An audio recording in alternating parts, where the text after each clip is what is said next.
It's in our frying pans and on our salads, but which type of oil is best for what and which are best for us? The shocking truth about the controversial oil that's in around 90% of our table spreads, and why cooking on the barbecue could be a cancer risk.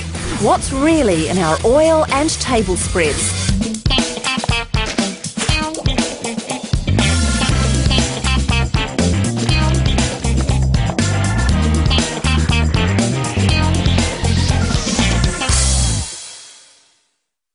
From avocado to grapeseed, sunflower to soy, there's a broader variety of oils to choose from than ever before.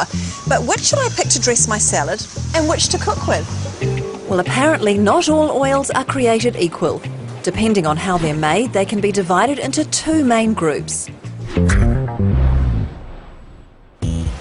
Refined oils like canola, rice bran, soya and sunflower are extracted using heat and a solvent.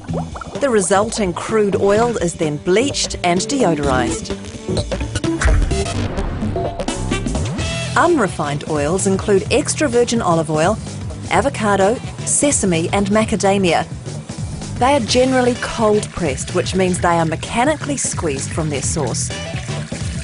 And whether an oil is refined or unrefined actually makes quite a difference to its qualities. Firstly, the taste. I'd like for you to take a piece of bread and try each of these oils and tell me which one you prefer.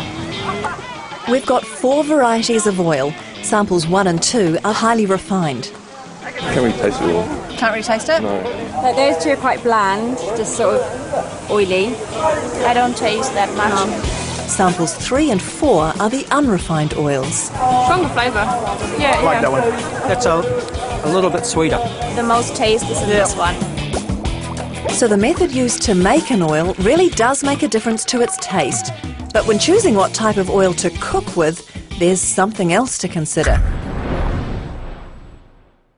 Smoke point's important because when an oil starts to smoke, it's breaking down. This generates nasty flavour compounds. First up is rice bran oil, a highly refined oil, 50 millilitres into the pot like that. Okay, starting to smoke now, so let's take it off the heat and have a look at the temperature. There we are, 235, 240 centigrade. That's high. So this is typical of a highly refined oil. These are suitable for high temperature cooking, such as deep frying. Now, extra virgin olive oil is an unrefined oil. That means there's free fatty acids and other flavour compounds floating around in there that give the oil the distinctive taste that you pay for. But at the same time, they cause the oil to smoke at a much lower temperature. Okay, there she goes. Now, let's check the temperature of this one. What do we got here? Oh, around about 190 degrees. So unrefined oils with low smoke points are not the best choice for high temperature cooking. And there's another reason. I'll show you why.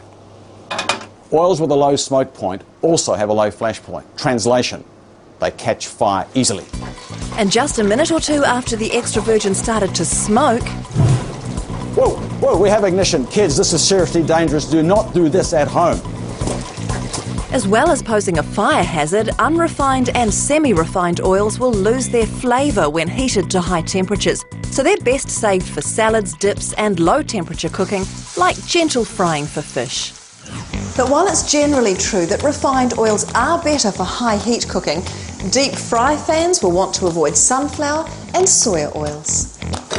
These oxidise easily, and after a few uses in the fryer, they'll develop a rancid taste. Long-term exposure to these bad-tasting compounds has been linked to heart disease and cancer. So when the oil in a deep fat fryer starts to taste bad, it's time to change it. I've also heard heating any vegetable oils too high can generate trans fats, the worst type of fat for your heart. Is that true? No, it's not. Actually, with frying or cooking, like baking for example, you'd have to heat the vegetable oil to 240 degrees for 16 hours to convert less than 1% of it to trans fat. And by then it wouldn't be the only reason to reject your creation.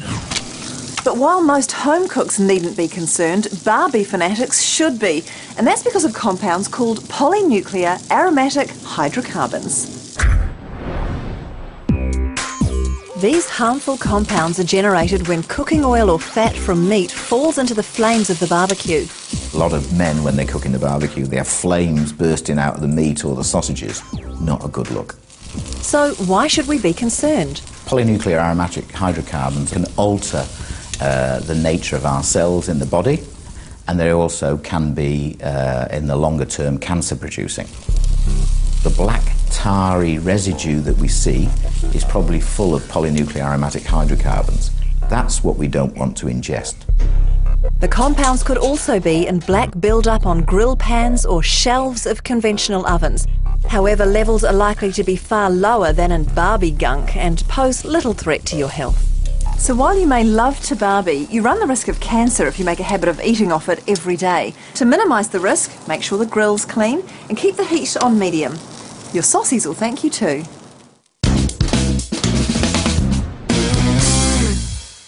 All oils are 100% fat, so whatever they're made from, they're all equally fattening. But some oils contain good fats and others contain bad. Saturated fats are bad because they affect our blood cholesterol levels, and that affects our chances of getting coronary heart disease. Saturated fat raises blood cholesterol. Polyunsaturated and monounsaturated fats, when they replace saturated fat, they lower blood cholesterol. So cooking oils high in poly or monounsaturated fats and low in saturated fat are best for us. Vegetable oils tend to be higher in mono and polyunsaturated fats, whereas the hard fats, the things like butter and lard and tallow, those are very high in saturated fats. But there are a couple of exceptions. Palm oil is actually higher in saturated fat than tallow, and coconut oil is higher than butter. Of the commonly available cooking oils, canola has the least saturated fat at 7%, followed by sunflower at 10%, while all types of olive oil have around 14%. However, to look after your heart, you have to be spread savvy too.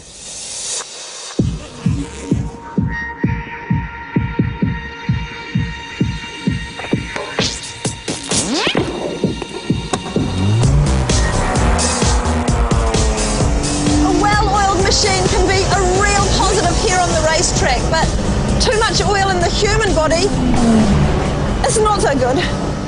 I should have got a taxi. We're going to give 6 butter-loving race car mechanics a healthy oil change. I normally eat butter on like my roast potatoes, sweet corn, put it on my toast and put it on my bread. Sandwiches, either breakfast, lunch, tea. Bit of corn on the cob, nothing really matches the taste. While it may be tasty, at 50% saturated fat, butter may raise cholesterol. Table spreads, on the other hand, are made from vegetable oil, so are low in saturated fat and should lower cholesterol if used in place of butter. We're going to swap out the butter from our mechanics' diets and switch in 3 different types of table spread. Sydney and Dave will use a canola spread. Matt and Gareth will stick to olive spread, and Sam and Glenn will use a sunflower spread with a twist. It contains plant sterols, which we'll explain more about later.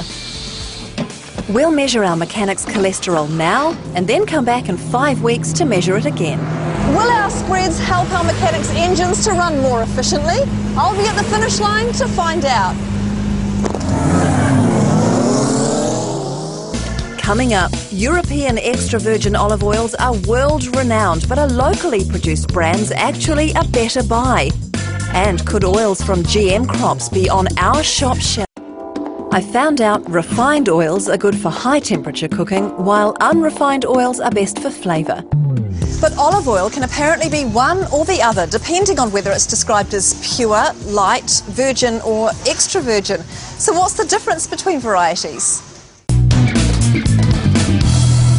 Well, we spent over $33 million on olive oil last year, more than twice as much as on any other oil, and extra virgin is traditionally the most expensive variety.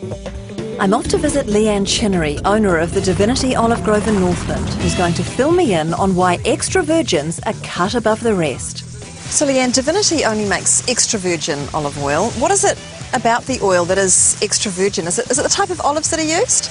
No, it's actually not. It's the chemical attributes of the olive and also the way in which the oil is pressed. Both virgin and extra virgin oils are cold pressed, so they're extracted from the olives without heat or solvents.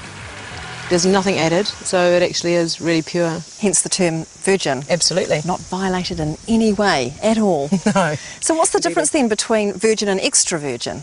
Right, the difference is really just the acidity levels in the oil. Extra virgin is less acidic than virgin olive oil, which means it should be far fruitier. Is olive oil the same as wine in that it ages well, and the older it is, sometimes the better? No, actually, quite the opposite. Fresh is best. We recommend that oil be consumed 2 years after pressing.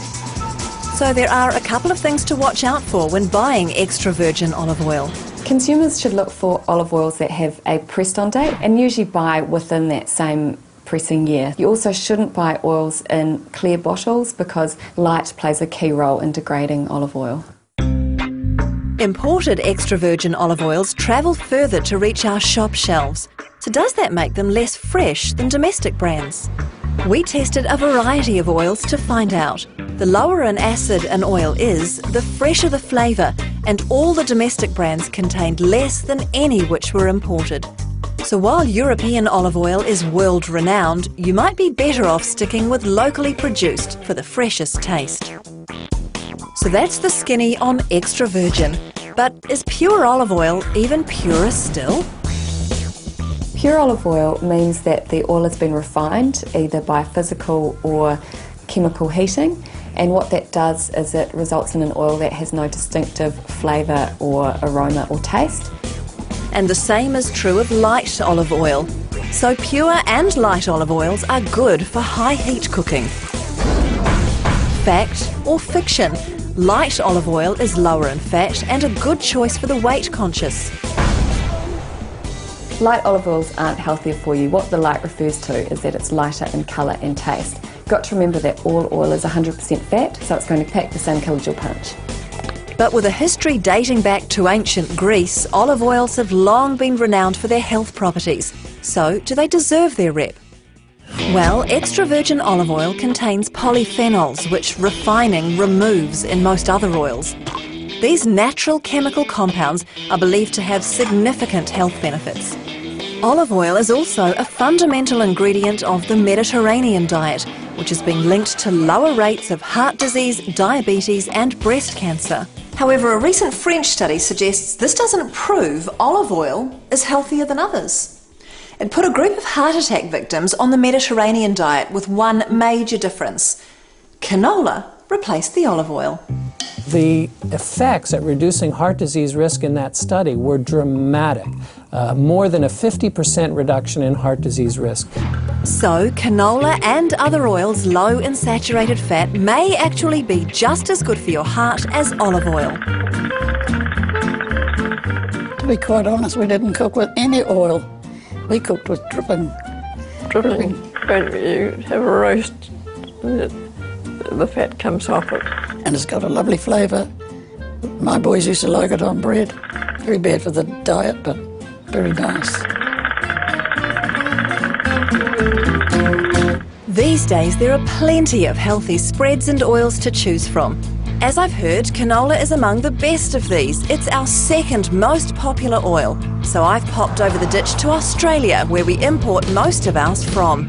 Gai Marshall farms this versatile crop in New South Wales. Those are some impressive looking silos you've got there. What's in them? Well, this is what actually is in it, this canola here. That's all the seed. The seeds are harvested from a bright yellow strain of rapeseed. Perhaps unsurprisingly, its name was changed to canola, standing for Canadian Oil Low Acid because, you guessed it, it's a Canadian invention and low in acid. As well as being low in saturated fat, canola is high in omega-3, a type of polyunsaturated fat known to reduce the risk of heart disease and some cancers. But fish oils have over 3 times more omega-3s than canola oil. However, things could be about to change. In Australia, genetic modification promises to deliver a nutritional super oil containing a type of omega-3 that's a lot more easily absorbed. One of the drivers for omega-3 in fish oil is coming from the algae in the ocean. So if we're able to identify the enzyme in the algae that's triggering that omega-3 creation, then we're able to mimic that gene and look at putting that into some plant-based foods like canola or soybean. GM oils with enhanced nutritional qualities are not on shop shelves yet, But canola oil from genetically modified crops may be. The basic driving force for the original genetic modification of vegetable oilseed crops is to be herbicide resistant. In theory, less herbicides need to be used to control weeds, saving the farmer money. So it's proving an increasingly popular option for soy and canola farmers. In Australia, GM rapeseed has risen from 1 to 10% of the total crop in just 3 years. And in Canada, the world's second largest producer, 80% of canola is GM. But the rise of GM crop farming has caused environmental problems. Weeds are developing a natural resistance to the herbicides. In the US, it's estimated there's now 11 million acres of these so-called superweeds. Many non-GM farmers, gay included, also fear their crops will be contaminated. If our next door neighbour goes and grows GM and we have no intention of ever having GM on our property, our choice is taken away. And if oil from GM crops is on our shelves, it's currently impossible to tell which brands these are. All the concerns basically about GM foods are related to the protein and hence to the foreign DNA. There is no protein or DNA left in processed deodorized oils. Zero. And you don't have to label for an ingredient that's not actually in a product. But is this missing the point? A lot of consumers do want to know if the product they're buying has been made from a genetically modified crop. So we think it's important that the information is on the label, even though there's no GM ingredients left in the final product. Currently, there are no plans to change the labelling laws, so the only way to find out whether an oil is made from a GM crop is to call the manufacturer. If they can't provide you with an answer you're happy with, then buy another brand that can. Coming up, will the switch from butter to table spread reduce our race mechanics cholesterol? And you'll be shocked to find out what's hidden in most table spreads. I don't like the idea at all. I've learnt that oils made from GM crops aren't labelled, but that this controversial science may soon deliver nutritional super oils. So can we expect nutritionally enhanced table spreads too? Well, some manufacturers claim they already exist. Plants produce a kind of cholesterol, and we call them plant sterols. And what happens is that when we consume those plant sterols, they prevent cholesterol from being absorbed. In fact, it's claimed that spreads with added plant sterols can reduce cholesterol by 10%. But how much do I need to use? You have to have at least 25 grams a day for them to work. They're very effective in reducing cholesterol levels. And we calculated 25 grams is around the amount you'd eat on 4 slices of toast. It's time to find out if spreads are winning the race against cholesterol! For the last 5 weeks, the lads have given up butter for a supercharged spreads diet. So how have you all found swapping your butter for spreads? It's not too bad, it's bearable, just. The results are good, I'll continue on. But I suppose if it is a good result, you probably wish that you did it years ago. Well, when it came to finishing results, only 2 of our 6 mechanics saw an improvement, with their good cholesterol levels rising and bad cholesterol levels falling. And mixed results for the plant sterol spread. Sam's cholesterol has improved, but Glenn's actually got worse. While our experiment proved inconclusive, there's a huge amount of research which suggests the boys' cholesterol will drop if they stick with table spreads in the long term. But table spreads haven't always been such an obvious heart-healthy choice. Many used to have high levels of trans fat, the worst for cholesterol. Most brands now contain less than 1% trans fat, but one way many manufacturers have made the reduction is by using another controversial ingredient, palm oil. Palm oil is plentiful and cheap. But the industry also has a reputation for environmental devastation, pushing endangered species like the orangutan closer to the brink of extinction.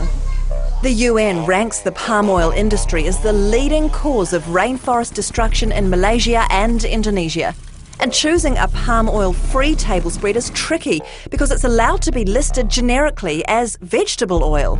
In fact, of the 30 spreads we found which listed vegetable oil as an ingredient, we discovered 28 contained up to 17% palm oil. Just the Alpha One rice bran oil spreads didn't contain any.